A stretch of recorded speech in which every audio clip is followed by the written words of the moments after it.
ओम नमः शिवाय। हर हर महादेव। तो आज अपने सुनेंगे कार्तिक मास की कथाएं और कार्तिक मास महात्म्य का अगला अध्याय। तो कार्तिक स्नान करने वाले सारे भक्तों से मेरा निवेदन है कि श्री हरि का आशीर्वाद पाने के लिए इस कथा को रोजाना नियम से सुने। पूरे महीने कार्तिक स्नान करके बाद में कार्तिक मास व्रत का उद्यापन भी किया जाता है। ऐसा करने से भगवान श्री हरि अपने भक्तों पर बहुत ही प्रसन्न होते हैं। कार्तिक स्नान करने से जाने अनजाने किए हुए पापों से मुक्ति मिल जाती है। तो आज कार्तिक मास के शुक्ल पक्ष की अष्टमी तिथि है। आज के दिन गोपाष्टमी पर्व मनाया जाता है। इस दिन भगवान श्री कृष्ण ने गायों को चराना शुरू किया था। इस दिन बछड़े सहित गाय का पूजन करने का विधान होता है। अगर आपके घर पर गाय और बछड़ा है तो गाय की पूजा करना और भी आसान हो जाता है। इसके लिए सबसे पहले गाय और बछड़े को स्नान कराना चाहिए। फिर गौ माता के अंगों में मेहंदी और रोली, हल्दी आदि के थापे भी लगाए जाते हैं। अगर ज़्यादा नहीं कर सकते हैं तो माथे में रोली से तिलक करके अक्षत लगाएं और गाय के पैरों में मोली बांध दें। उसके बाद गाय को गुड़ और हरा चारा खिलाकर गौ माता के चरण स्पर्श करनी चाहिए। कहा जाता है कि ऐसा करने से हमें हमारे सभी देवी देवताओं का आशीर्वाद प्राप्त होता है। तो आप सभी से मेरा निवेदन है कि आज गोपाष्टमी के दिन गौ माता को हरा चारा और गुड़ अवश्य खिलाएं। अब सुनते हैं आज की कथा शुरू करने से पहले कमेंट बॉक्स में लक्ष्मीपति नारायण के अनंत स्वरूपों की जय हो जरूर लिखना। बोलो श्री हरि विष्णु के अनंत स्वरूपों की जय हो। बोलो गणेश भगवान की जय हो। एक समय की बात है, एक गांव में एक भाई बहन रहा करते थे। बहन का नियम था कि वह रोजाना अपने भाई के दर्शन करके उसी के बाद भोजन करती थी। तो इसी तरह दोनों भाई बहन बड़े हो गए और उनकी शादी कर दी गई। बहन अपनी ससुराल चली गई। अब वो वहाँ भी जल्दी जल्दी घर का काम खत्म करती और फिर अपना भाई का मुख देखने के लिए अपने मायके आती। अपने भाई से मिलने के बाद ही घर जाकर भोजन करती। तो एक दिन रास्ते में एक पीपल के नीचे गणेश जी की मूर्ति रखी थी। उसने भगवान के सामने हाथ जोड़कर कहा कि हे गणेश जी भगवान, मेरे जैसा अमर सुहाग और मेरे जैसा अमर पीहर सबको दीजिए। यह कहकर वो अपने मायके चली गई। अब उसका रोजाना का नियम था, वह 2 मिनट गणेश जी भगवान की मूर्ति के आगे रुकती और वही बात कहती और फिर अपने भाई से मिलने के लिए चली जाती। एक दिन उसके पैरों में जंगल की झाड़ियों के कांटे चुभ गए। जैसे ही वो अपने भाई के घर पहुंची और भाई का मुख देखकर बैठ गई, तब भाभी ने पूछा कि ननंद भाई साहब, आपके पैरों में क्या हो गया? तो वह कहने लगी कि भाभी, रास्ते में जंगल की झाड़ियों के कांटे गिरे थे, वो मेरे पाँवों में चुभ गए। तो उसकी भाभी ने गर्म पानी लाकर उसके पैर धोए और फिर पट्टी बांध दी, चाय पानी पिलाया और कुछ देर बातचीत करके जब उसकी ननंद अपने घर चली गई तो उसकी भाभी पीछे से कहने लगी कि आप किस तरह के भाई हैं? अपनी बहन के पैरों की तरफ देखा है? वो तो आपका मुख देखे बिना भोजन नहीं करती और आप अपनी बहन की तरफ ध्यान नहीं देते। देखा नहीं उसके पैरों में किस तरह से कांटे चुभे हुए थे? जाओ अभी के अभी रास्ता साफ करवा दो। तो यह सुनकर उसे बड़ा ही दुख हुआ कि मेरी बहन मेरा मुंह देखने के लिए यहाँ तक आती है और मैंने कभी भी ध्यान नहीं दिया कि वो किस तरह आती है, कितनी परेशान होती है। तो अपनी पत्नी को कहने लगा कि मैं अभी जाता हूँ और सारा रास्ता साफ करके आता हूँ। तो वह कुल्हाड़ी लेकर गया और सारी झाड़ियाँ काट कर रास्ता साफ कराया। रास्ते को साफ करते हुए उसने ध्यान नहीं दिया, गणेश जी की मूर्ति को भी वहाँ से हटा दी। तो यह देखकर गणेश जी भगवान गुस्सा हो गए। जब वह घर आया तो उसकी तबीयत खराब हो गई और गणेश जी के प्रकोप से वह मृत्यु को प्राप्त हो गया। गांव के लोग इकट्ठा हो गए, संस्कार की तैयारी करने लगे।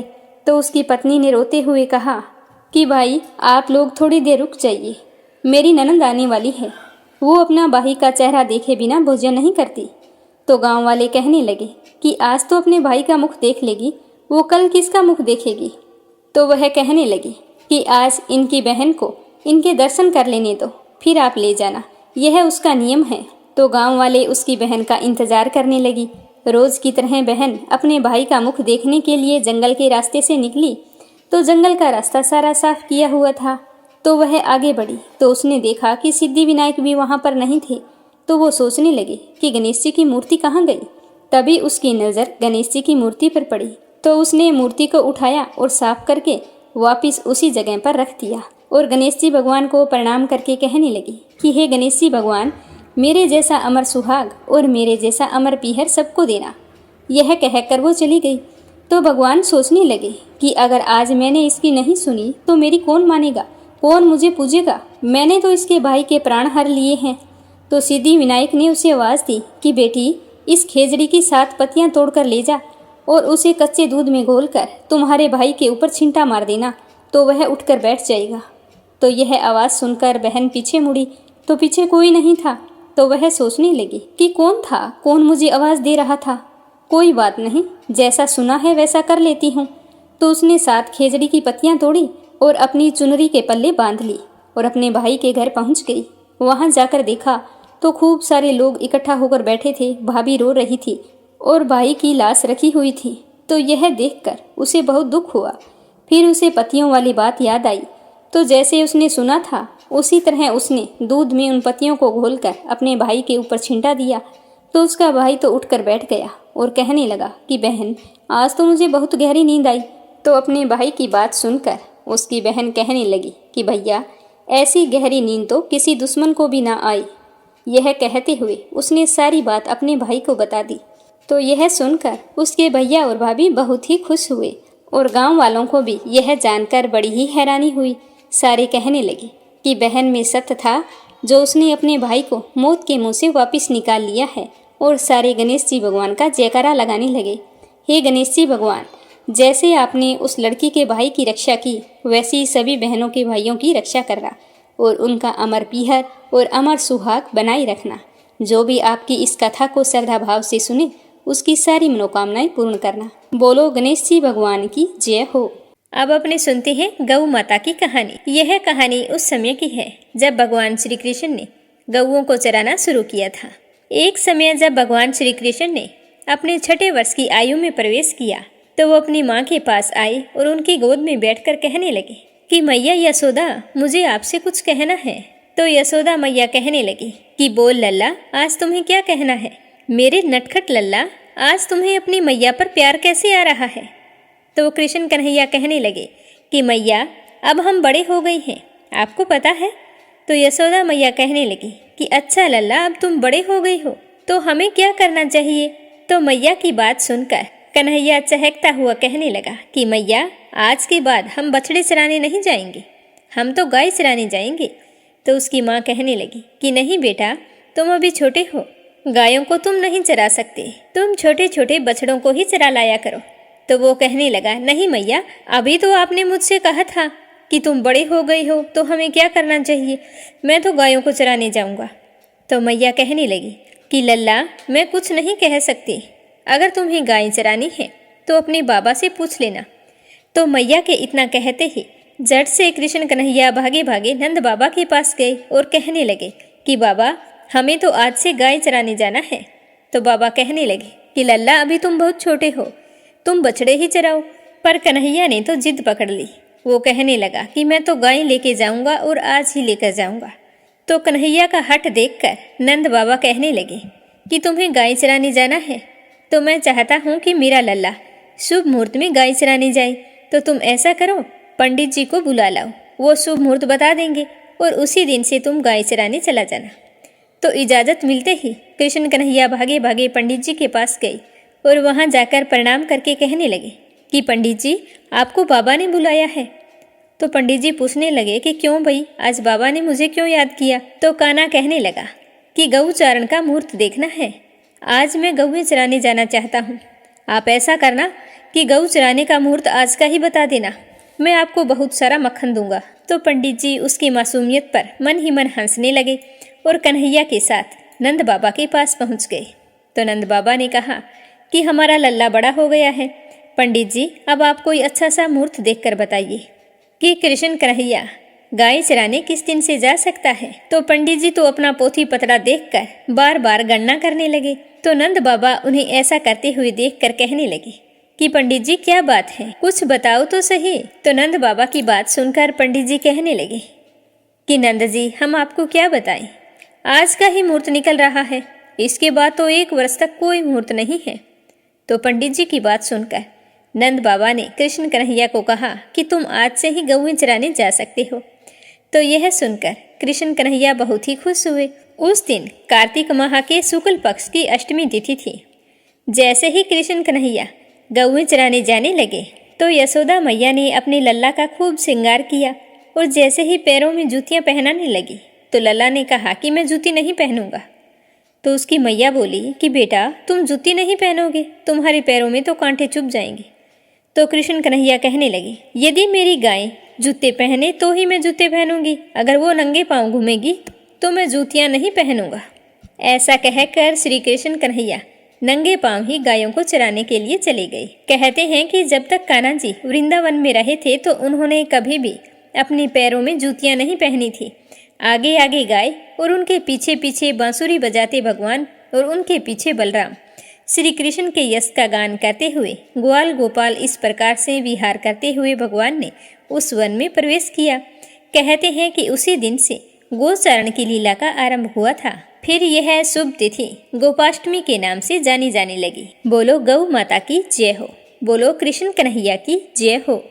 तो अब अपने सुनेंगे पोपा बाई की कहानी। किसी गांव में एक भाई बहन रहा करते थे। भाई की शादी हो गई लेकिन उसकी बहन की शादी नहीं हुई थी। बहन का नाम पोपा बाई था। पोपा बाई भगवान की परम भगत थी। वह हमेशा पूजा पाठ में लगी रहती थी।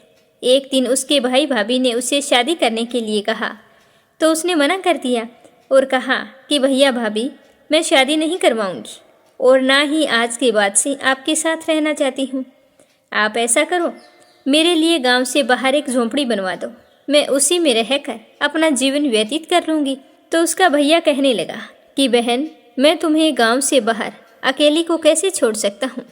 तो वो कहने लगी भैया आप मेरी चिंता मत करो, मुझे तो भगवान की भक्ति करनी है और मैं आपके साथ रहूँगी तो आपको हमेशा यह लगेगा कि आपने मेरी शादी नहीं की और मैं शादी नहीं करना चाहती हूँ। तो उसके भैया ने अपनी बहन का कहना मानकर गांव के बाहर झोंपड़ी बना दी। उसके बाद उसने सभी गांव वालों से कहा कि हे गांव वालों, आप लोग अपनी अपनी गाय और बछड़े को मेरे झोंपड़े के पास घास चरने के लिए छोड़ दिया करो। मैं आपके सभी गाय बछड़ों की देखभाल किया करूँगी और मेरे लिए आपके घर जो बासी रोटी बचे वो भेज दिया करो, मैं वही खाकर अपनी भक्ति कर लूँगी। तो उसी दिन से सारे गांव वाले अपनी गायों और बछड़ों को पोपा बाई के झोंपड़े के पास छोड़ देते थे और रोजाना उसके भोजन की व्यवस्था भी कर देते थे। तो पोपा बाई सुबह शाम अपनी भक्ति करती, दिन में गाय और बछड़ों को चराती, उनकी देखभाल करती। एक समय की बात है कि एक राजा वहां से होकर गुजर रहा था तो उसकी नज़र उस झोंपड़े पर पड़ गई। तो राजा सोचने लगा कि इस झोंपड़े में कौन रहता है, चलो मैं जाकर पानी पीकर आता हूँ। तो यह सोचकर राजा झोंपड़े के पास गया और जोर जोर से आवाज़ लगाने लगा कि यहाँ पर कौन रहता है। तो अंदर से कोई आवाज़ नहीं आई। तो राजा ने फिर जोर से आवाज़ लगाई, फिर भी सामने से कोई आवाज़ नहीं आई। तो राजा दरवाजे को खटखटाने लगा। दरवाज़ा खटखटाने की आवाज़ सुनकर पोपा बाई ने अंदर से ही कहा कि कौन है, बार बार दरवाज़ा क्यों खटखटा रहे हो, क्या काम है तुम्हें। तो राजा ने उत्तर दिया कि मैं इस देश का राजा हूँ, तुम कौन हो और यहाँ पर अकेली क्या कर रही हो। तो उसने कहा कि मेरा नाम पोपा बाई है और मैं भगवान की भक्ति करती हूँ।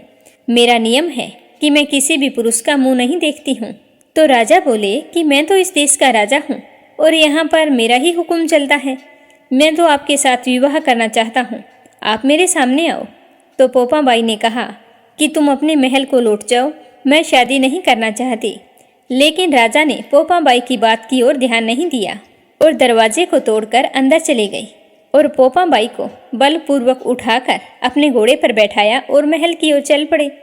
तो पोपा बाई ने राजा को श्राप दिया कि हे राजा, तेरा राजपाट सब नष्ट हो जाए। पर राजा ने उसकी बात की ओर ध्यान नहीं दिया। जैसे ही राजा महल में पहुंचे तो अपनी रानियों को पोपा बाई के बारे में बताया। तो पूरी बात सुनकर रानियों ने राजा से अनुरोध किया कि राजन, आप पोपा बाई को सही सलामत उनकी झोंपड़ी में छोड़ आए। आपने उसे यहाँ लाकर अच्छा नहीं किया, उसके श्राप से हमारा सब कुछ नष्ट हो जाएगा। भलाई इसी में है कि अभी के अभी आप उन्हें झोंपड़ी पर छोड़ आओ। तो राजा ने जाकर पोपा बाई से कहा कि तुम चलो मेरे साथ, मैं तुम्हें तुम्हारे झोंपड़े पर छोड़ आता हूँ। तो ऐसा कहकर पोपा बाई को घोड़े पर बैठाया और उसकी झोंपड़े की ओर चल पड़े। चलते चलते रास्ते में पाप की नदी आई और राजा उसमें डूब गया। पोपा बाई की भी उसी समय मृत्यु हो गई। मृत्यु के बाद पोपा बाई धर्मराज के दरबार में पहुंची तो धर्मराज ने उसे स्वर्ग का राज दे दिया उसी समय गांव के किसी सेठ सेठानी की मृत्यु हुई थी, तो वे दोनों मृत्यु लोक से स्वर्ग लोक को आए, लेकिन स्वर्ग का दरवाजा बंद पड़ा था। तो उन दोनों ने धर्मराज जी से द्वार खोलने के लिए विनती की। तो धर्मराज ने कहा कि इस द्वार पर तो पोपाबाई का राज है।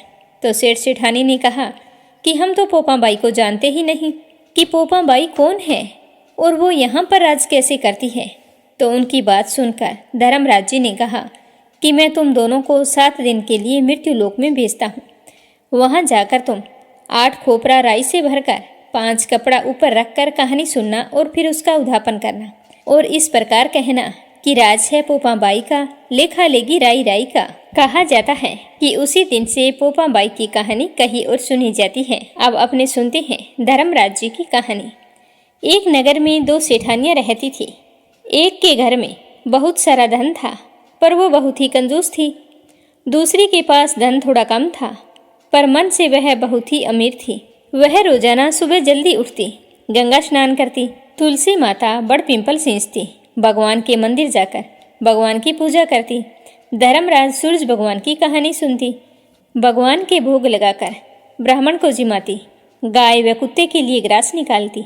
जब दूसरी सेठानी इस धर्मात्मा को देखती तो हंस कर कहने लगती कि तुम पता नहीं दिन भर क्या करती रहती हो। तो वो कहती, बहन पूजा पाठ करना हर औरत का धर्म होता है। मैं तो कहती हूँ कि तुम भी सुबह जल्दी उठकर स्नान करके पूजा पाठ किया करो। तो दूसरी सेठानी कहती कि पूजा पाठ तो तुम भी खूब करती हो, पर इसके बदले तुम्हें क्या मिला? कभी अपने आप को देखा है? सूख कर कांटा हो गई हो और मैं कुछ नहीं करती हूँ। देखो मैं कैसी हट्टी कटी हूँ। मैं तो कहती हूँ पूजा पाठ में कुछ भी नहीं पड़ा। मेरे पास तो खूब सारा धन है और तुम्हारे पास कुछ भी तो नहीं है। तो धर्मात्मा सेठानी कुछ नहीं बोली और अपनी पूजा पाठ नियम से करती रही। ऐसा करते करते समय बीतता गया। समय के साथ दोनों बूढ़ी हो चली थी। फिर एक दिन भगवान के घर से बुलावा आ गया, तो यमराज के दूत उन्हें लेने के लिए आए। तो धर्मात्मा सेठानी के लिए यमराज जी ने विमान भेजा और दूसरी सेठानी को मारते पीटते हुए ले जाने लगे। तो थोड़ी दूर चलने पर वह सेठानी कहने लगी कि मुझे भूख लगी है। तो दूत कहने लगे कि किसी को कुछ दिया होगा तो ही मिलेगा। फिर बोली कि प्यास लगी है। तो दूत बोले कि अपने जीवन में कभी किसी प्यासे को पानी पिलाया था? तो यह सुनकर वो चुप हो गई। फिर रास्ते में चलते चलते उसे कांटे चुभने लगे, गर्मी सताने लगी, पर दूत तो उसे घसीटते हुए लेकर जा रहे थे। तो अब सेठानी बहुत ही पछता रही थी। सोच रही थी कि मेरे पास सब कुछ था, फिर भी मैंने कोई भी चीज का दान नहीं किया। अब सब कुछ पीछे छूट गया है, मुझे क्या मिला? अगर समय रहते मैं भी दान धर्म कर लेती तो आज मुझे कितना काम आता। और दूसरी ओर धर्मात्मा बुढ़िया को भगवान के पास सिंहासन मिला और वह उस पर बैठ गई। नास्तिक सेठानी को ले जाकर तपते हुए कुंड में डाल दिया। अब सेठानी यमराज से बोली कि मुझे 1.25 पहर का जीवन दे दो, मैं वापिस आकर दंड भोग लूंगी। तो यमराज ने कहा कि ठीक है। तो सेठानी के शरीर में प्राण वापिस डाल दिए। संसार में आते ही सेठानी ने पंडितों को बुलाकर धर्मराज जी की कथा सुनी और सब तरह से दान धर्म किया। इतने में 1.25 पहर का समय पूरा हो गया। अब की बार उसके लिए विमान आया। 1.25 पहर के दान धर्म से ही सेठानी को स्वर्ग का वास मिला। बोलो धर्मराज जी की जय हो। हर मनुष्य को अपनी कमाई का कुछ हिस्सा दान पुण्य में लगाना चाहिए और दान करते समय कभी भी मन में अभिमान नहीं लाना चाहिए, क्योंकि यह सब कुछ भगवान ने दिया है। तो हमें अभिमान किस चीज का, यह सोचकर खुश होना चाहिए कि भगवान ने हमें दान धर्म के लिए चुना है। बोलो धर्मराज जी की जय हो। हे धर्मराज जी, जैसी कृपा आपने सेठानी पर की वैसी सब पर करना।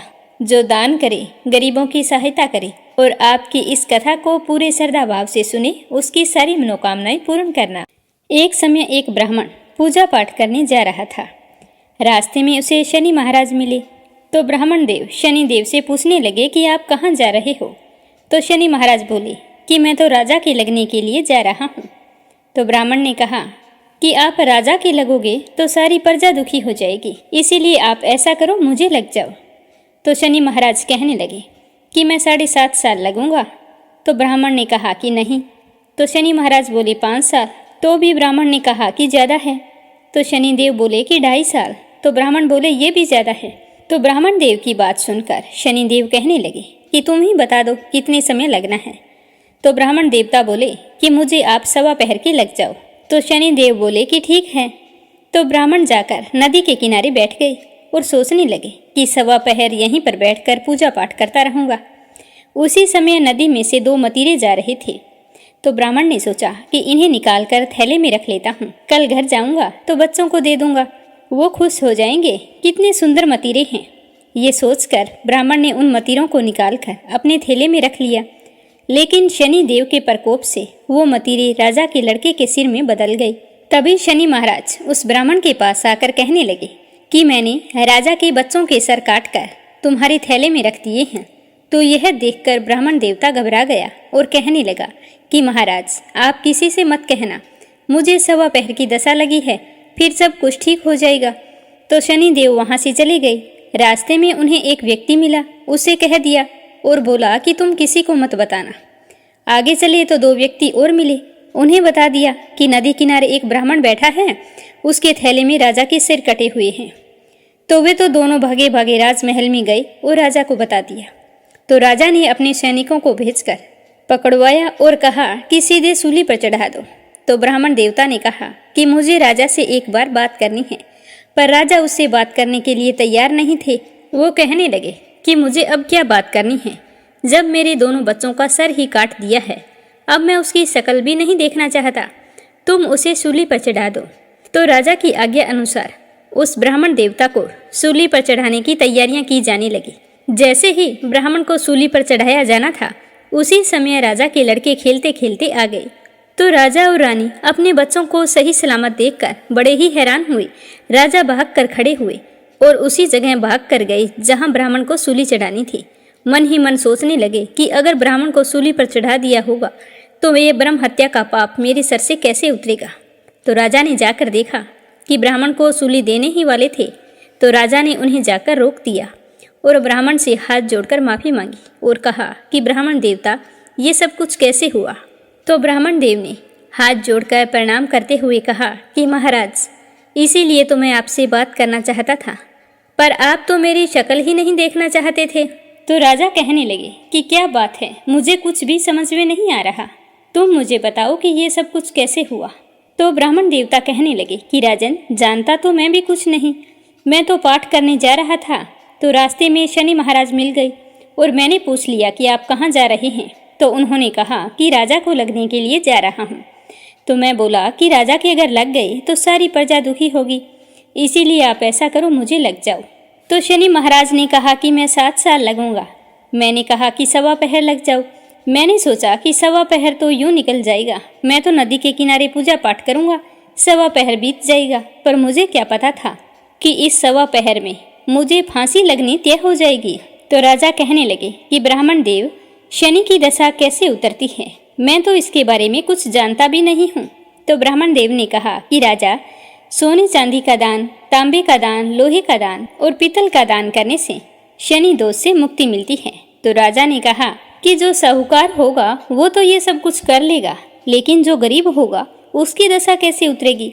तो ब्राह्मण ने कहा कि एक लोहे की कटोरी में तेल डालकर साथ में थोड़ा सा गुड़ डाकोत को दे दें और शनिवार को पीपल में जल चढ़ाएं और कहें कि हे शनि महाराज आप मेरे जीवन में अच्छी दशा लाना, आपकी अच्छी दृष्टि रखना, अपने प्रकोप से बचाए रखना, जितना बन सका है मैं आपके निमित्त किया है और करता रहूंगा। इस तरह कहकर पीपल में जल चढ़ा दें। ऐसा करने से शनि दोष से मुक्ति मिलती है और हमारी कुंडली में शनि मजबूत होता है। जिस व्यक्ति पर शनि देव की शुभ दृष्टि पड़ती है वह व्यक्ति अपने जीवन में खूब धन और ऐश्वर्य कमाता है, उसे कभी भी किसी भी तरह की मुसीबत का सामना नहीं करना पड़ता। बोलो शनि महाराज की जय हो। किसी गांव में एक बूढ़ी माई रहती थी। उसके परिवार में एक बेटा और एक बहू भी साथ रहते थे। वह बुढ़िया बहुत ही धार्मिक विचारों वाली थी, हमेशा धर्म कर्म में रुचि रखती। सुबह जल्दी उठकर स्नान करना और उसके बाद में सबसे पहले तुलसी माता की पूजा करना उसका नियम था। वह हर साल कार्तिक स्नान किया करती थी। तो एक समय की बात है, कार्तिक का महीना आया तो बुढ़िया ने अपने बेटे से कहा कि बेटा मैं कार्तिक स्नान के लिए गंगा जी जाऊंगी और 1 महीने वहीं पर रहकर स्नान करूंगी। तो अपनी माँ की बात सुनकर बेटे ने अपनी पत्नी से कहा कि माँ कार्तिक स्नान के लिए गंगा जी जा रही है और 1 महीना वहीं पर रहेगी, तो तुम ऐसा करो 30 लड्डू बनाकर एक डिब्बे में रख देना। रोजाना स्नान और पूजा पाठ करने के बाद में माँ आराम से वो लड्डू खा लेगी। तो यह सुनते ही उसकी बहू को गुस्सा आ गया। उसने अपने पति को कुछ नहीं कहा, बोली ठीक है रख दूंगी। तो बुढ़िया अपने जाने के लिए कुछ ज़रूरी सामान और कपड़े वगैरह रखे तो बहू ने लाकर एक डिब्बा दे दिया और कहा कि लो माँ जी, आपके बेटे ने कहा है तो मैंने आपके लिए ला दिया। तो ना उसने कहा कि इसके अंदर कुछ नहीं है, आपके बेटे ने तो लड्डू बनाने को कहा था, पर मैं तो खाली डिब्बा लेकर आई हूँ। वो चुपचाप अपनी सास को वह डिब्बा पकड़ाकर चली गई। तो उसकी सास बहुत ही प्रसन्न होते हुए खुशी खुशी वो डब्बा अपने थैले में रख लिया और अपने बेटे के साथ चल दी। तो उसका बेटा अपनी माँ को लेकर गंगा जी चला गया और वहाँ जाकर अपनी माँ को झोंपड़ी बनाकर दे दी। तो वह झोंपड़ी में रहने लगी और उसका बेटा वापस घर आ गया। अपनी माँ से कह कर आया था कि माँ, जब महीना पूरा होगा तो मैं तुम्हें लेने के लिए आऊँगा। तो बुढ़िया सुबह जल्दी उठी, उठकर स्नान किया, तुलसी माता की पूजा की और उसके बाद में जो बहू ने खाली डिब्बा दिया था उसे लेकर बैठ गई। जैसे ही बुढ़िया ने उस डिब्बे को खोला तो वो तो सचमुच लड्डुओं से भरा था। तो यह देखकर बुढ़िया बहुत ही खुश हुई और कहने लगी कि मेरी बहू कितनी अच्छी है, मेरा कितना ख्याल रखती है। यह सोचती हुई जैसे ही वो लड्डू निकाल कर खाने लगी तो हनुमान जी वहाँ पर बंदर के रूप में आकर सामने बैठ गए और बूढ़ी माई से लड्डू मांगने लगे, कहने लगे कि मुझे तो बहुत जोरों की भूख लगी है। तो बुढ़िया ने खुशी खुशी वह लड्डू हनुमान जी के रूप में आई बंदर को दे दिया। उसने उस लड्डू को खा लिया। अब उस बंदर का तो रोजाना का नियम बन गया, जैसे ही बुढ़िया लड्डू खाने बैठती तो सामने आकर बैठ जाती, तो बुढ़िया लड्डू उसे दे देती। तो इस तरह बंदर के रूप में आकर हनुमान जी ने 30 दिनों तक बुढ़िया के सारे लड्डू खा लिए। जैसे ही कार्तिक का महीना समाप्त हुआ और बुढ़िया वापस जाने के लिए तैयार हो रही थी तो हनुमान जी वहाँ पर प्रकट हो गए और उन्होंने बुढ़िया की उस कुटिया की जगह एक सुंदर महल खड़ा कर दिया। अब तो बुढ़िया का पूरा महल धन दौलत से भर गया, उसकी काया निरोगी हो गई, अन्न धन से उसका महल भर गया। जैसे ही उसका बेटा उसे लेने के लिए आया तो वो देखने लगा कि मेरी माँ को मैं यहाँ पर झोंपड़ी में छोड़कर गया था, यहाँ पर तो ना माँ दिखाई दे रही है और ना झोंपड़ी दिखाई दे रही है। तो उसने अड़ोसियों पड़ोसियों से पूछा कि मैं 1 महीने पहले मेरी माँ को यहाँ पर छोड़कर गया था, वो कहाँ गई? तो सारे लोग कहने लगे कि इस महल के अंदर ही तुम्हारी माँ रहती है, उनकी तो धर्म कर्म में खूब रुचि थी, तो यह सब कुछ उसे भगवान ने दिया है। तो यह देखकर बेटा बहुत ही खुश हुआ और अपनी माँ के पास जाकर चरण स्पर्श करके कहने लगा कि माँ, मैंने तो आपको पहचाना ही नहीं, आप पर तो सचमुच भगवान की कृपा हुई है। और कहने लगा कि हे कार्तिक के दामोदर, मेरी माँ की सदैव रक्षा करना। अब वह खूब सारे धन धान्य के साथ अपनी माँ को वापस ले आया।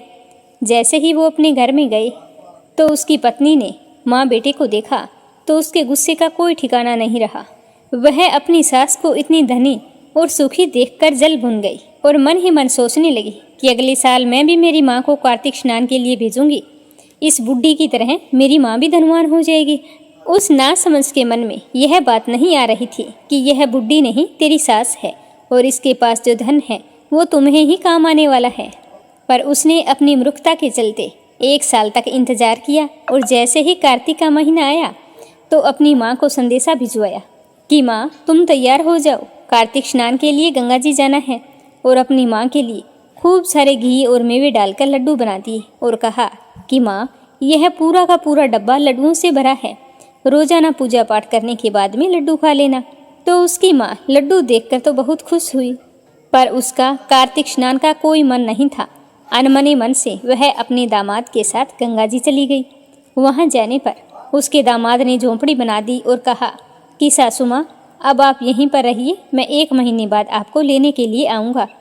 यह कहकर उसका दामाद तो घर आ गया और बुढ़िया उसी समय एक लड्डू खाकर सो गई। दूसरे दिन चढ़ने पर उठी, उठते ही फिर लड्डू खाया। जैसे ही वो लड्डू खाने लगी तो हनुमान जी बंदर के रूप में आकर वहाँ पर बैठ गए। तो उसने बंदर के रूप में आए हनुमान जी बाबा को पत्थर मारकर भगा दिया और कहने लगी कि लड्डुओं से तो मेरा ही पेट नहीं भरता और मैं तुम्हें कैसे दे दूं। अब उसका तो रोजाना यही नियम था, हनुमान जी आकर बैठते तो वो पत्थर मारकर भगा देती और खुद दिन में 4 बार लड्डू खाती और फिर वापिस सो जाती, कोई पूजा पाठ नहीं करती। ऐसा करते करते कार्तिक का महीना समाप्त हो गया तो हनुमान जी फिर से प्रकट हुए और बहू की माँ की जो झोंपड़ी थी उसे कूड़े करकट में बदल दिया और उसकी माँ को वहाँ पर डुक्कर बनाकर बैठा दिया। अब कार्तिक का महीना समाप्त होते ही बहू ने अपने पति से कहा कि तुम जल्दी जाओ, मेरी माँ इंतजार कर रही होगी। मेरी माँ को गाजे बाजे के साथ लेके आना। तो अपनी पत्नी के कहे अनुसार वह गाजे बाजे लेकर अपनी सास को लेने के लिए गंगा जी चला गया। आगे जाकर देखता है कि कुटिया की जगह तो एक कूड़े कचरे का ढेर है और उस पर उसकी सास डुक्कर बनकर बैठी है। तो वह अड़ोसियों पड़ोसियों से पूछने लगा कि मैं मेरी सास को 1 महीने पहले यहाँ झोंपड़ी बनाकर छोड़ के गया था, अब यहाँ पर कोई दिखाई नहीं दे रहा। झोंपड़ी की जगह कूड़े कचरे का ढेर लगा हुआ है। तो अड़ोसी पड़ोसी कहने लगे कि जो कचरे के ढेर पर डुक्कर बैठी है वही तुम्हारी सास है। तुम यहाँ पर छोड़ के गए थे, तब से दिन में 4 बार तो भोजन करती थी और सारा दिन सोई रहती थी। तुम्हारी सास ने सुबह जल्दी उठकर तो क्या पूरे कार्तिक महीने स्नान ही नहीं किया। जब इनका मन ही नहीं था तो आप यहाँ क्यों छोड़ के गए थे। तो बेचारा क्या कहता, मन ही मन सोचने लगा कि पत्नी का आदेश था, अगर नहीं छोड़कर जाता तो 2 वक्त की रोटी से भी चला जाता। तो वह डुक्कर बनी सास को लेकर घर के लिए रवाना हो गया और घर पर उसकी पत्नी अपनी माँ का बड़ी ही बेसब्री से इंतजार कर रही थी कि मेरी माँ आएगी और खूब सारा धन लेकर आएगी। लेकिन ये क्या, पतिदेव आए तो अकेले निराश और साथ में डुक्कर बनी हुई उसकी माँ। तो अपनी माँ की हालत देखकर उसे बड़ा ही दुख हुआ। वह अपने पति से कहने लगी कि मेरी माँ की ये हालत कैसे हुई। तो उसका पति कहने लगा कि तुम्हारी माँ की धर्म कर्म में कोई रुचि नहीं थी, तो आपने कार्तिक स्नान के लिए भेजा ही क्यों। तो वो कहने लगी कि मुझे क्या पता था, मैं तो सोच रही थी कि मेरी माँ भी बेचारी धनवान हो जाएगी, पर मेरी माँ तो आगे से ही गई, अब ये सही कैसे होगी। यह सोचते हुए दोनों पति पत्नी विद्वान पंडितों के पास गए। जाकर उसने पूछा कि पंडित जी, मेरी सास कार्तिक स्नान करने गई थी तो वो तो धनवान बनकर आई थी, और अब की बार मेरी सास को कार्तिक स्नान के लिए मैं छोड़कर आया था। जब मैं 1 महीने बाद उन्हें लेने के लिए गया तो झोंपड़ी की जगह कचरे का ढेर था और उसके ऊपर मेरी सास डुक्कर बनी बैठी थी। तो आप बताइए कि इसका क्या कारण हो सकता है। तो उन विद्वान पंडितों ने कुछ देर तक सोच विचार करके कहा कि तुम्हारी माँ ने सच्चे मन से कार्तिक स्नान किया था और पूरे महीने भूखी रही थी, क्योंकि अपने हिस्से का जो लड्डू था वो हनुमान जी के रूप में आए हुए बंदर को खिला देती थी। तो वह बहू मन ही मन सोचने लगी कि बुढ़िया के पास लड्डू कहाँ से आए, मैंने तो खाली डिब्बा भेजा था। तो वो विद्वान पंडित कहने लगे कि इसीलिए तुम्हारी माँ पर कार्तिक देवता का आशीर्वाद बरसा है, लेकिन तुम्हारी सास ने पापी मन से यह कार्य किया है। जल्दी उठकर तो क्या, कार्तिक के महीने 1 दिन स्नान भी नहीं किया, दिन में 4 बार उठकर लड्डू खा लेती थी और फिर वापिस सो जाती थी। जब हनुमान जी बंदर के रूप में इसके सामने आते तो यह पत्थर मारकर भगा देती थी। इतना ही नहीं, इसने कार्तिक के महीने में बेटी के घर का अन्न खाया है, इसीलिए कार्तिक देवता इससे नाराज हो गई है, जिसकी वजह से यह डुक्कर बन गई है। तो बुढ़िया की बहू हाथ जोड़कर कहने लगी कि पंडित जी, इसका कोई उपाय तो होगा। यह कहकर हाथ जोड़कर वो दीन विनती करने लगी और कहने लगी कि मुझसे गलती हो गई, मैंने अपनी सास और माँ में बहुत ज़्यादा फर्क रखा था, जबकि मेरी सास बहुत ही अच्छे विचारों वाली है, फिर भी मैंने उनका कभी कहना नहीं माना। और जब वो कार्तिक स्नान के लिए जा रही थी तो अपने गुस्से के चलते मैंने उनके साथ खाली डिब्बा रख दिया। तो वो विद्वान पंडित कहने लगी कि बेटा, देर आए दुरुस्त आए, अब तुम ऐसा करना कि अपनी सास की खूब सेवा करना। सुबह जल्दी उठकर उन्हें स्नान करने के लिए पानी डालना। जब तुम्हारी सास स्नान कर ले तो बचे हुए पानी से तुम्हारी माँ को स्नान कराना, तो यह फिर से ठीक हो जाएगी। तो दोनों पति पत्नी पंडित जी का धन्यवाद करते हुए घर आ गए। घर आते ही बहू ने अपनी सास के पैर पकड़कर माफ़ी मांगी और कहा कि माँ जी, मुझसे गलती हो गई, जो मैंने आपका कभी भी सम्मान नहीं किया, हर बात पर आपका अपमान करती रही। तो उसकी सास कहने लगी, नहीं बेटा, ऐसी कोई बात नहीं है, मैंने तो तुम्हें हमेशा से अपनी बेटी माना है। बच्चे तो गलती करते हैं, माँ कभी भी उनसे नाराज नहीं होती। तो यह सुनकर उसका तो दिल पसीज गया। फिर वह रोजाना सुबह जल्दी उठती, अपनी सास को स्नान करने के लिए पानी डालती और फिर बचे हुए पानी से अपनी माँ को स्नान कराती और फिर शाम को अपनी सास के हाथ पैर दबाती। तो इस तरह कार्तिक देवता उससे खुश हो गए और उस पर अपनी पूरी कृपा बरसाई। उसकी माँ पुनः ठीक हो गई और उसका घर अन्न धन से भर गया। बोलो कार्तिक देवता की जय हो। कहानी के बाद में हमेशा हाथ जोड़कर कहना चाहिए कि हे कार्तिक देवता, कथा में भूल चूक हो गई हो तो हमें क्षमा करना। जैसे आप लड़के की माँ पर बरसे वैसी ही कृपा हम सब पर करना, और जैसे बहू की माँ पर की वैसी कृपा किसी पर मत करना। एक समय की बात है, एक इल्ली और घुन रहा करते थे। दोनों में अच्छी दोस्ती थी, जहाँ भी जाते साथ साथ जाते। तो एक बार कार्तिक का महीना आया तो राजा की बेटी कार्तिक स्नान के लिए जा रही थी। तो इल्ली कहने लगी कि आओ घुन, हम भी कार्तिक स्नान करते हैं। राजा की बेटी जाती है तो हम भी चले जाएंगे, क्या पता हमें भी पुण्य फलों की प्राप्ति हो। तो इल्ली की बात सुनकर घुन कहने लगा कि तू ही कार्तिक स्नान कर, मैं तो कार्तिक स्नान के बारे में कुछ नहीं जानता, क्या होता है इसके करने से, मैं तो नहीं करूँगा। घुन के मना करने पर इल्ली एक बार तो उदास हो गई। सोचने लगी कि कार्तिक स्नान तो जरूर करना था। तभी उसके मन में एक विचार आया कि राजा की बेटी जाती है तो उसके पल्ले से लगकर चली जाऊंगी और उसी के साथ वापिस आ जाऊंगी, मुझे अकेली जाना नहीं पड़ेगा। तो यह सोचकर वो तो बहुत ही खुश हुई और दूसरे ही दिन से राजा की लड़की जब स्नान करने के लिए जाती तो उसकी चुन्नी के पल्ले के लगकर वो इल्ली भी चली जाती। जब राजा की बेटी गंगा जी पहुंच जाती तो इल्ली उतरकर धीरे से गंगा स्नान करती और वापिस आकर चुन्नी के पल्ले से लग जाती। इस तरह इल्ली ने राजा की बेटी के साथ पूरे महीने कार्तिक स्नान किया। घुन से वो रोजाना कहती थी, पर घुन ने तो एक ही दिन जाकर कार्तिक स्नान नहीं किया। समय बीतता गया, आयु पूरी होने पर दोनों मृत्यु को प्राप्त हो गए। इल्ली अपने दूसरे जन्म में कार्तिक स्नान के पुण्य प्रताप से राजा के घर में जन्म लिया और घुन राजा के घर का गधा बन गया। अब राजा की बेटी खूब लाड प्यार के साथ पलने बढ़ने लगी। समय के साथ वो बड़ी हुई तो राजा ने अपनी बेटी का विवाह किया। खूब सारा दान दहेज देकर अपनी बेटी को विदा किया। तो बेटी ससुराल जाने लगी तो उसने अपनी पालकी रुकवाई और राजा से कहने लगी कि पिताजी, मुझे तो यह गधा चाहिए। तो अपनी बेटी के मुंह से इस तरह की बात सुनकर राजा को बड़ी ही हैरानी हुई। राजा कहने लगे कि बेटी, तुम चाहे तो धन और दौलत और ले जा, पर इस गधे को मत लेकर जा। लोग क्या कहेंगे कि राजा के घर से आई है और दहेज में गधा लेकर आई है। पर राजा की बेटी तो अपनी जिद पर अड़ी रही। कहने लगी कि पिताजी, मुझे और कोई दान दहेज नहीं चाहिए, मुझे तो बस ये गधा दे दो, सब कुछ मिल जाएगा। राजा को आखिर अपनी बेटी के आगे झुकना पड़ा और उस गधे को रथ के बंधवा दिया। अब गधा तो रथ के साथ साथ तेज तेज दौड़ने लगा और इस तरह राजा की बेटी अपने ससुराल पहुंच गई। वहां पर खूब लोग इकट्ठे हुए थे, देखने आए थे कि राजा के बेटे की बहू कैसी है। पर जब लोगों ने रथ के गधा बंधा हुआ देखा तो सभी लोगों को बड़ा ही आश्चर्य हुआ और कहने लगा कि देखो, राजा के घर से आई है और गधे को लेकर आई है। पर वह कुछ नहीं बोली।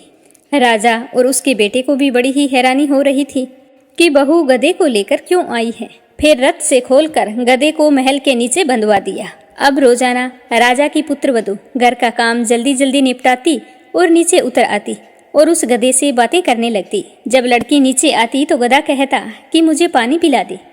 तो वो लड़की कहती, मैंने तुम्हें पहले ही कहा था कि कार्तिक स्नान कर ले, पर तूने तो मेरा कहना नहीं माना। तू तो बोलता था कि मैं तो कार्तिक स्नान नहीं करूँगा, ना मैं व्रत करूँगा, मैं तो बाजरा खाऊंगा और ठंडा ठंडा पानी पीऊँगा। अब बाजरा खा और ठंडा ठंडा पानी पी, मेरे साथ कार्तिक स्नान कर लेता तो तेरी ये हालत ना होती। एक दिन राजा ने अपनी पुत्रवधू को गधे के साथ बातें करते हुए सुन लिया तो उन्होंने अपने राजकुमार को बुलाकर सारी बात बताई। तो राजकुमार ने आकर अपनी पत्नी से कहा कि आप मुझे सारी बात बताओ। तब रानी बनी उस लड़की ने कहा कि स्वामी, मैं पिछले जन्म में इल्ली थी और जो ये गधा है ये घुन था। तब मैंने इससे कहा था कि कार्तिक स्नान कर ले, पर वो नहीं माना और मैं राजा की लड़की के पल्ले से लगकर पूरे महीने कार्तिक स्नान किया था। तो कार्तिक स्नान के पुण्य प्रताप से राजा के घर में जन्म लिया और राजा के घर में ही बहू बनकर आई हूँ। तब राजा के बेटे ने सुना कि कार्तिक स्नान का इतना पुण्य प्रताप होता है तो उसने अपने पिताजी को कार्तिक स्नान के पुण्य फल के बारे में बताया और कहा कि पिताजी, आप हमें आज्ञा दें कि हर साल हम दोनों पति पत्नी जोड़े से कार्तिक स्नान करें। तो राजा अपने बेटे की बात सुनकर बहुत ही खुश हुए और उन्हें कार्तिक स्नान करने की इजाजत दे दी। फिर राजा का बेटा और उसकी पत्नी हर साल कार्तिक के महीने गंगा जी जाकर कार्तिक स्नान किया करते थे और फिर पंडितों को भोजन करवाकर खूब दान पुण्य भी करते थे। तो राजा ने सारी नगरी में कहला दिया कि जिस तरह मेरे बेटे और बहू कार्तिक स्नान करते हैं उसी तरह सारी नगरी के लोग कार्तिक स्नान करें। तो सारे लोगों ने अपने राजा की आज्ञा मानकर कार्तिक स्नान किया और स्नान किया हुआ पानी उस घुन पे डाला जो गधा बना हुआ था, जिससे वह मोक्ष को प्राप्त हुआ। हे कार्तिक भगवान, कार्तिक स्नान का जैसा पुण्य फल आपने इल्ली को दिया वैसा सबको देना। जो भी कार्तिक स्नान करके आपकी इस कथा को श्रद्धा भाव से सुने उसकी सारी मनोकामनाएं पूर्ण करना। मुझे सहारा है तेरा जगत के पालनहार, कार्तिक मास की कथा कहूँ सुनो सरोता बारंबार। अब अपने सुनते हैं कार्तिक मास महात्म्य का अगला अध्याय। भगवान श्री कृष्ण ने कहा कि हे प्रिय, यमराज की आज्ञा शिरोधार्य करते हुए प्रेतपति धनेश्वर को नरक के समीप ले जाया गया और उसे दिखाते हुए कहने लगा कि हे धनेश्वर, महान भय देने वाले इस नरक की ओर दृष्टि डालो। इसमें पापी पुरुष सदैव दूतों द्वारा पकाए जाते हैं। यह देखो, यह तप्त वाचुक नामक नरक है, जिसमें देह जलने के कारण पापी विलाप कर रहे हैं। जो मनुष्य भोजन के समय भूखों को भोजन नहीं देता है वह बार बार इस नरक में डाला जाता है।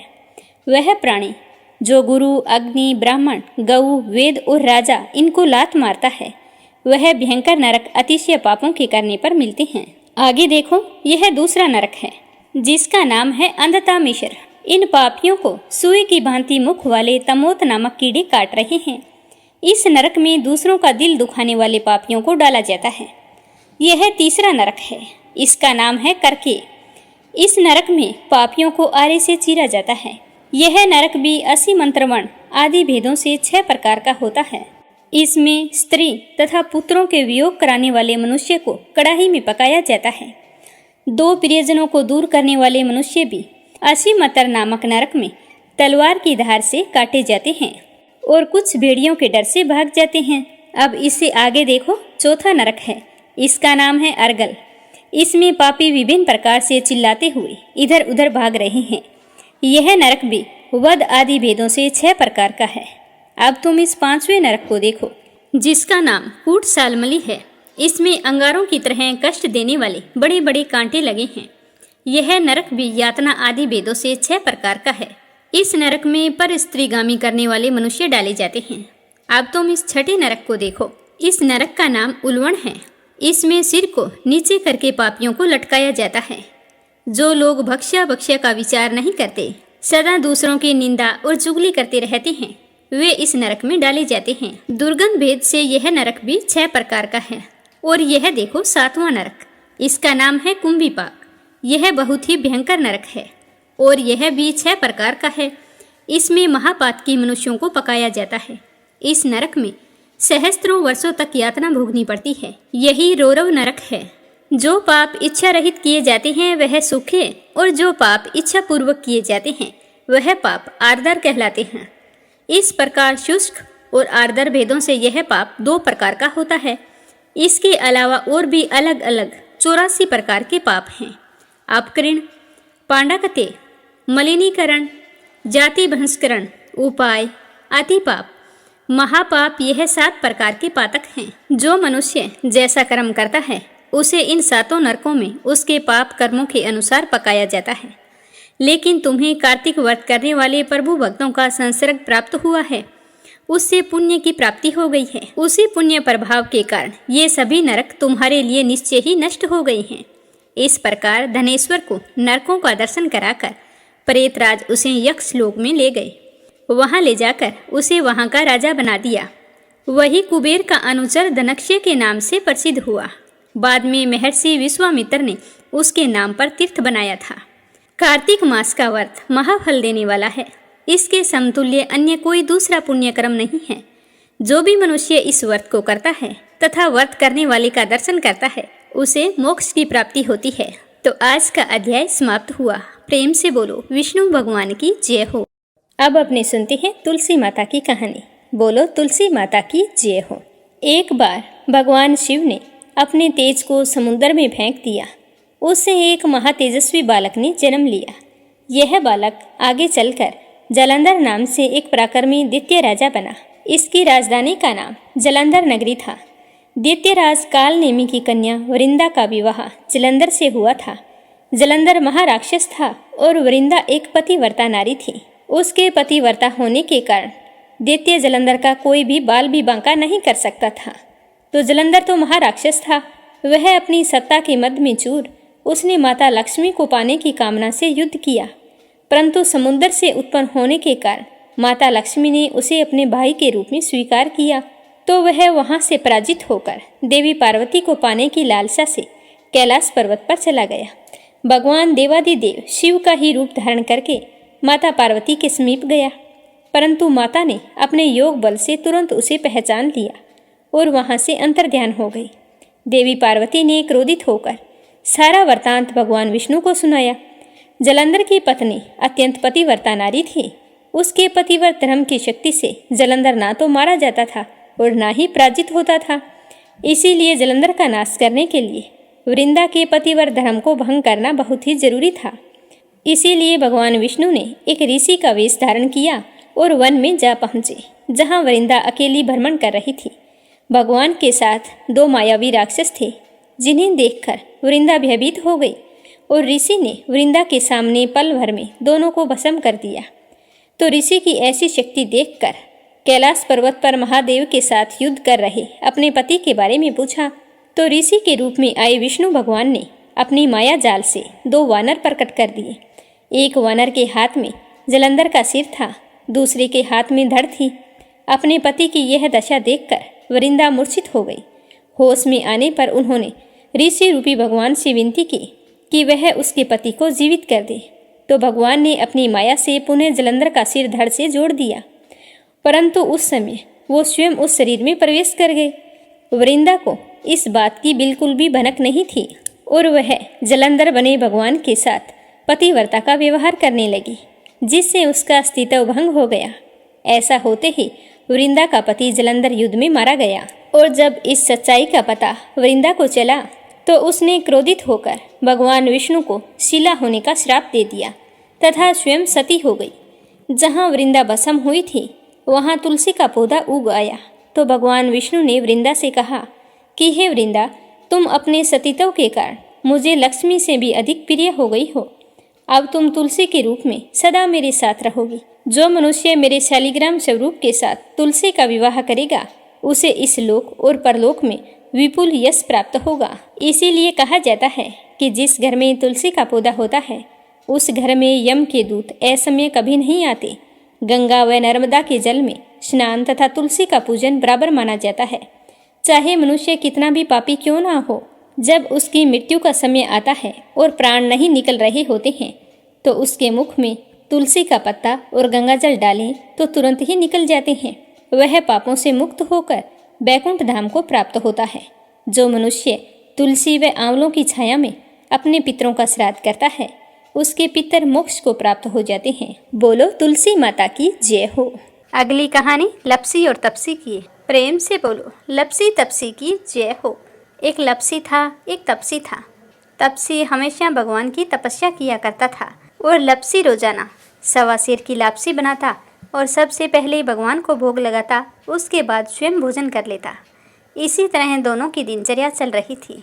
एक दिन दोनों भाइयों में कोई बात को लेकर कहासुनी हो गई तो दोनों जोर जोर से लड़ने लगे। लपसी कहने लगा कि मैं बड़ा हूँ, मैं रोजाना भगवान को भोग लगाता हूँ।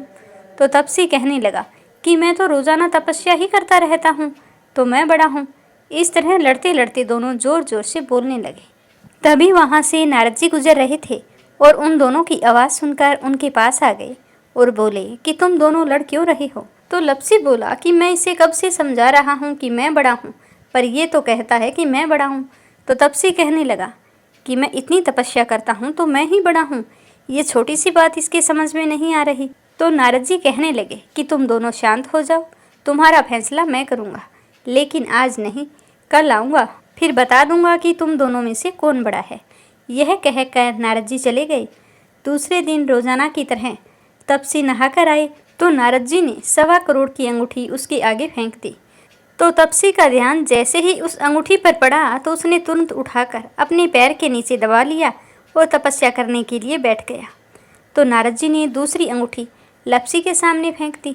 तो लपसी ने अंगूठी को देखकर भी अनदेखा कर दिया और लापसी बनाने लगा। बनाने के बाद में भगवान को भोग लगाकर स्वयं भोजन करने के लिए बैठ गया। तो नारद जी उनके सामने आ गए। तो नारद जी को देखते ही वो दोनों पूछने लगे कि नारद जी, अब आप बताओ, हम में से कौन बड़ा है। तपसी कहने लगा कि मुझे ही बड़ा बताना, क्योंकि मैं ही बड़ा हूँ। तो नारद जी बोले कि तू खड़ा होकर तेरा पैर तो उठा। तो जैसे ही उसने खड़ा होकर पैर उठाया तो उसके पैर के नीचे अंगूठी थी। तो नारद जी कहने लगे कि ये अंगूठी तूने चुराई है, तुझे तेरी तपस्या का कोई फल नहीं मिलेगा, क्योंकि ये अंगूठी मैंने ही तुम दोनों के आगे फेंकी थी। तो तूने तो झट से अंगूठी को उठा लिया, तेरा मन तो मोह माया में अब भी लगा है। लपसी ने तो अंगूठी को देखकर भी अनदेखा कर दिया और अपनी रोजाना की भक्ति करने लगा। जो लपसी रोजाना करता है वो भी एक भक्ति है, और मेरा फैसला ये है कि लपसी ही सबसे बड़ा है। तो यह सुनकर तपसी हाथ जोड़कर कहने लगा कि महाराज, मुझसे बहुत बड़ा अनर्थ हो गया है, आगे से मैं ऐसी गलती कभी नहीं करूँगा। पर आप मुझे बताओ, मैंने भक्ति तो सच्चे मन से की है, तो मुझे उस भक्ति का फल कैसे मिलेगा। तो नारद जी कहने लगे कि रोटी बनाकर गाय और कुत्ते की रोटी नहीं बनाएगा, उसका फल तुझे ही मिलेगा। रोटियां बनाकर पीछे से सुबह छोटी रोटी नहीं बनाएगा, उसका फल, और शाम को रोटी बनाकर पीछे से एक बड़ी रोटी नहीं बनाएगा, उसका फल भी तुझे ही मिलेगा। ब्राह्मण को भोजन करवाकर दक्षिणा नहीं देगा तो वो फल भी तुझे ही मिलेगा। सूट, साड़ी, तिवल अगर हम किसी को देते हैं तो उसके ऊपर भेंट स्वरूप अगर कुछ रुपए नहीं देंगे तो उसका फल भी तुझे ही मिलेगा। अगर कोई दिए से दिया जलाएगा तो उसका फल भी तुझे ही मिलेगा। व्रत रख कर अगर कोई सारी कहानी सुन ले, लेकिन तुम्हारी इस लपसी तपसी की कहानी को नहीं सुनेगा तो उसका फल भी तुम्हें ही मिलेगा। तो इस तरह का आशीर्वाद पाकर तपसी बड़ा ही प्रसन्न हुआ। कहा जाता है कि उसी दिन से हर व्रत कथा के बाद में लपसी तपसी की कहानी जरूर सुननी चाहिए। कहानी सुनने के बाद में कहना चाहिए कि लपसी का फल लपसी को मिले, तपसी का फल तपसी को मिले। हमारी कहानी का, हमारे व्रत का और हमारे पूजा पाठ का पुण्य फल हमें मिले। कथा समाप्त होते ही कमेंट बॉक्स में लक्ष्मीपति नारायण की जय हो जरूर लिखें। वीडियो को ज़्यादा से ज़्यादा विष्णु भक्तों में शेयर करें। भगवान श्री हरि आपकी सारी मनोकामनाएं पूर्ण करें। कल फिर मिलेंगे अगले अध्याय और कथा के साथ। आप सभी की मंगल कामना के साथ। ओम नमः शिवाय। हर हर महादेव।